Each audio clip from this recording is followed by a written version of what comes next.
Jana bibi nimuuliza unatamani zawadi gani? Bibi akasema natamani. Tena mwanzo akaniambia sema, wewe chochote tu. Nikamwambia bibi hapana, niambie ambacho moyo wako unafanya nini? Akaniambia tena mwanangu chochote. Nikamwambia bibi wewe sema unataka nini? Akaniambia neno moja, nikitaka bajaji utanipa? Nikamwambia bibi umepata ulichofanya nini?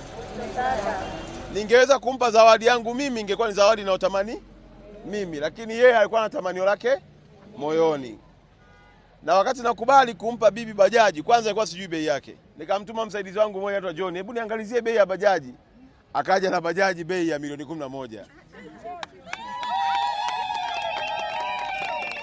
Nikasema hapa kwa kuwa bibi alitamka na mimi nikasema ndio, Mungu lazima athibitishe hayo maneno. Naomba kutumia fursa hii kuwashukuru sana ndugu zetu wa NMB. Jana usiku nimekutana nao pale Clock Tower, wananiangalia pale nahangaika kupamba mji. Nikamwambia nimetoa ahadi kwa bibi yangu ya bajaji. Nataka bibi apate nini? Bajaji. Bajaji. Na nyinyi nimeona hapa mjini mnakopesha vijana pikipiki na nini? Nikamwambia naomba hata kwa mkopo mimi nitakuwa nalipa taratibu ili bibi yangu apate nini? Bajaji.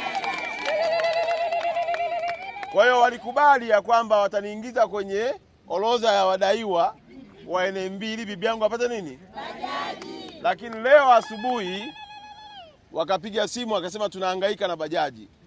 Mchana wakasema kwamba Makonda hatukudai,